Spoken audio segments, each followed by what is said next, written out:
Cedric Wilson may enter open market for Chiefs to consider. Hey Chiefs fan, if you don't want to miss any first-hand news from our team, subscribe to the channel now, because we're always on the lookout for the latest Chiefs news and here you're always up to date with. If the Chiefs want to take a look at some potential help in the slot, Cedric Wilson is a name that could break into the free agent market. Turns out, Miami wasn't exactly the right fit for Cedric Wilson. Last season, the Dolphins decided they wanted to significantly upgrade their large receiving core.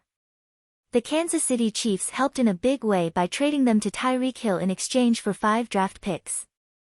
Furthermore, the Dolphins also convinced Wilson to leave the Dallas Cowboys, offering him a 3-year contract potentially worth nearly $23 million with well over $12 million guaranteed. Wilson finished his first season with the Dolphins with just 12 receptions in 15 games, good for 144 total yards from scrimmage and a disproportionate contract for the next 2 years. If you wonder why the Dolphins spent so much on Wilson in the first place, it's because Wilson played outstanding football in 2021 as a slot receiver for the Cowboys, who capitalized on an offensive image where CeeDee Lamb, Dalton Schultz and Amari Cooper removed any and all pressure from opposing defenses. Wilson had room to move and he seized the opportunity with solid hands and steady production. It wasn't hard for the Dolphins to look at Jaylen Waddle, Tyreek Hill and Mike Gesicki and think Wilson could do the same in mid-lanes. Unfortunately, Wilson somehow failed to develop the confidence required of Tua Tagovailoa, who showed much greater pace with Trent Sherfield, who passed Wilson on the depth chart. Earlier this week, a report emerged saying the Dolphins were potentially trading Wilson, but that goes without saying.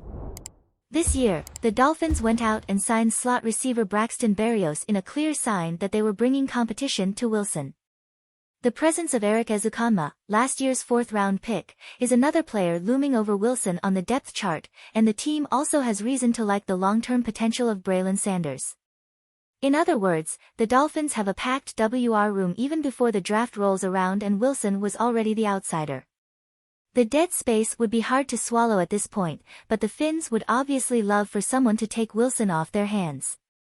This potential team would also have a lot of influence here. It's also true that the Dolphins can be forced despite the finances involved. The Chiefs have horses to beat defenses in Marquez Valdes-Scantling and Kadarius Toney. Travis Kelce is going to command a lot of attention by himself.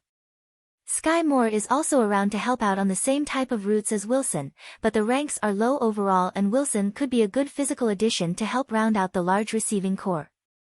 In addition, he also has comeback experience. At that point, it probably wouldn't be worth trading an asset of any kind unless Miami paid a sizable portion of your salary. But if so, that would be an interesting deal.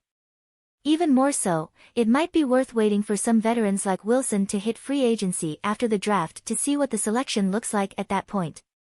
Either way, Wilson is there to be taken by anyone and Miami has little clout to deceive anyone, including themselves. And then Chiefs fan, in his opinion, can Cedric Wilson be an ideal playmaker for the Kansas City Chiefs or not? What is your opinion? Put it in the comments, because it's very important to our team. Stay tuned as I update you anytime with the latest KS Chiefs news.